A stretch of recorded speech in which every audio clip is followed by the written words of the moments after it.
सुप्रभात प्यारे बच्चों। और बच्चों, आप लोग कैसे हैं? कक्षा 7 स्वर्णिका हिंदी पाठमाला में आपका पुनः स्वागत है। तो बच्चों, आज हम अपने 18वां पाठ पक्षियों की अजब दुनिया से संबंधित कुछ लघु उत्तरीय व दीर्घ उत्तरीय प्रश्नों के उत्तर करेंगे। तो बच्चों, देखते हैं हम अपने लघु उत्तरीय प्रश्न को। तो पहला प्रश्न हमारा इस प्रकार है, पक्षी मनुष्य के लिए किस प्रकार सहायक हैं? यानी कि पक्षी मनुष्य की किस प्रकार से सहायता करते हैं।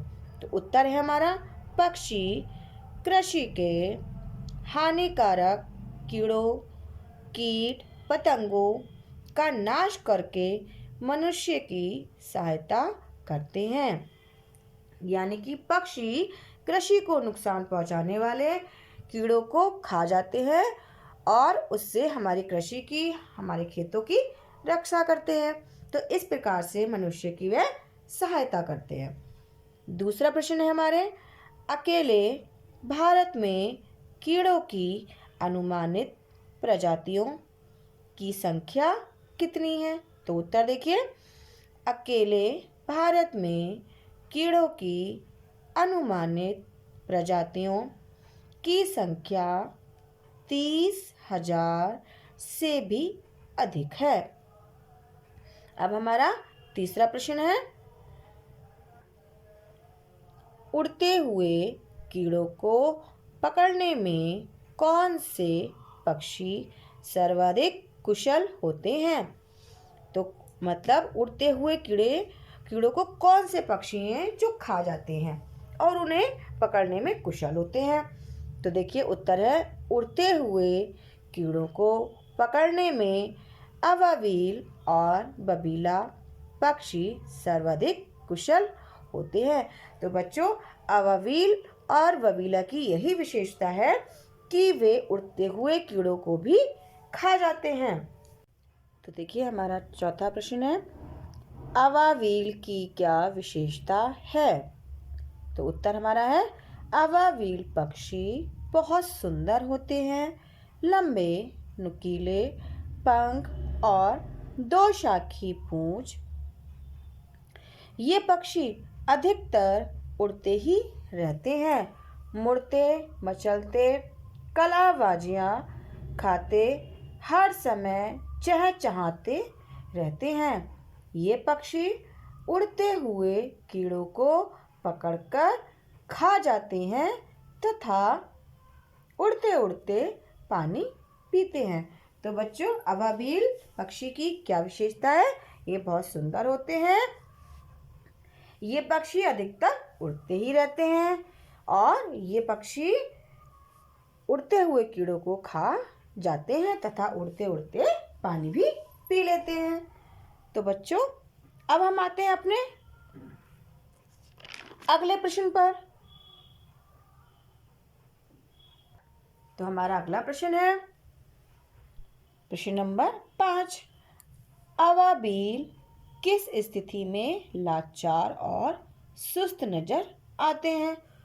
तो उत्तर देखिए, अवावील बैठे हुए लाचार और सुस्त नजर आते हैं। ये पक्षी जब उड़ान भरते हैं तो उड़ते समय तो बहुत चुस्त नजर आते हैं और जब ये बैठे होते हैं तो बैठे हुए ये बहुत लाचार और सुस्त नजर आते हैं। तो बच्चों, अब हम आते हैं इस पाठ से संबंधित अपने दीर्घ उत्तरीय प्रश्नों पर। तो हमारा पहला प्रश्न देखिए। पहला प्रश्न है हमारा, चील और बाज जैसे पक्षियों की क्या विशेषता है? यानी कि चील और बाज पक्षियों की क्या विशेषता है? तो उत्तर देखिए, चील और बाज जैसे पक्षी फसल को नुकसान पहुंचाने वाले जंगली चूहे, चूहियों और गिलहरियों को भी खा जाते हैं। ये पक्षी कुछ अन्य पक्षियों की जान भी बचाते हैं। ये उन सांपों तथा अन्य जंतुओं का शिकार कर डालते हैं जो पक्षियों के अंडे तथा बच्चों को खा जाते हैं। ये पक्षी मनुष्य के कुछ घातक रोगों की भी रोकथाम करते हैं, क्योंकि ये ऐसे जानवरों या कीड़ों को खा जाते हैं जिनमें रोगाणु पाए जाते हैं। तो बच्चों, अब हम आते हैं अपना अगला दीर्घ उत्तरीय प्रश्न पर। तो हमारा दूसरा प्रश्न इस प्रकार है। तो बच्चों देखिए, पक्षियों की प्रवास यात्राओं के विषय में आप क्या जानते हैं? तो बच्चों, प्रवास यात्रा क्या है? बच्चों, प्रवास यात्रा वह है जिसमें एक स्थान से दूसरे स्थान पर कुछ समय के लिए ठहर जाना या बस जाना। तो बच्चों, उत्तर देखिए, पक्षियों की प्रवास यात्राएं सबसे विचित्र और रहस्यपूर्ण होती हैं। प्रतिवर्ष शरद ऋतु और श्रुजाड़ों में अनेक पक्षी एशिया, यूरोप तथा अमेरिका के उत्तरी भागों में स्थित अपने स्थानों से चलकर गर्म देशों में आ जाते हैं। बसंत तथा गर्मियों में ये फिर वापस उत्तर में पहुंच जाते हैं।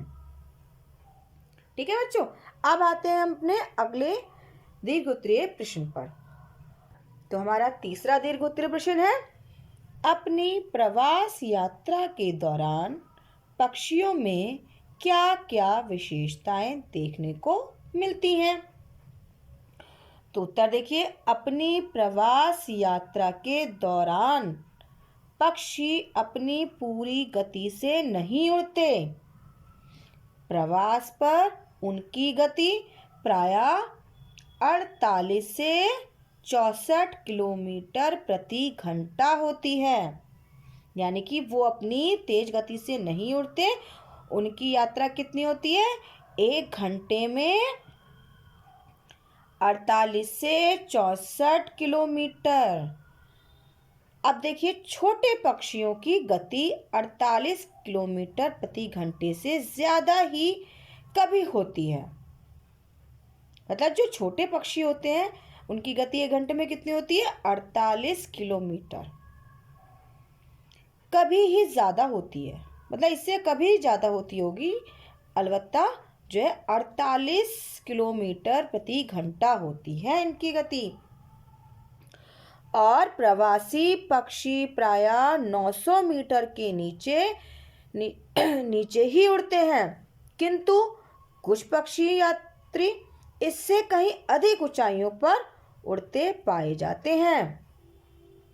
मतलब प्रवासी पक्षी जो हैं, यानी कि जो एक स्थान से दूसरे स्थान पर जाकर कुछ समय के लिए बस जाते हैं, वो पक्षी जो होते हैं वो प्रायः 900 मीटर के नीचे उड़ते हैं, किंतु कुछ पक्षी यात्री इससे कहीं अधिक ऊंचाई पर भी उड़ते पाए जाते हैं, है ना। अब देखिए, कुछ पक्षी बीच में रुक रुक कर यात्रा करते हैं ताकि थकान ना हो। यानी कि कुछ ऐसे पक्षी होते हैं जो उड़ते हुए बीच बीच में रुकते हैं, मतलब रुक रुक के यात्रा करते हैं। वो इसलिए करते हैं ताकि उन्हें थकान ना हो। कुछ पक्षी ऐसे भी हैं जो बिना रुके लंबी लंबी यात्राएं पूरी कर लेते हैं। कुछ पक्षी केवल दिन में उड़ते हैं, तो कुछ दिन और रात दोनों समय।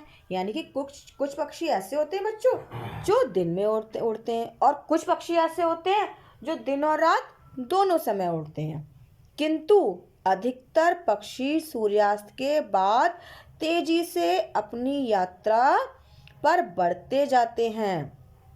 भारत में आने के मुख्य मार्ग हिमालय के उत्तरी पश्चिमी और उत्तर पूर्वी दरों में से हैं, किंतु बहुत ऊंचा उड़ने वाले कुछ पक्षी हिमालय का चक्कर ना लगाते हुए सीधे उनकी ऊंची ऊंची चोटियों को ही पार करके आ जाते हैं।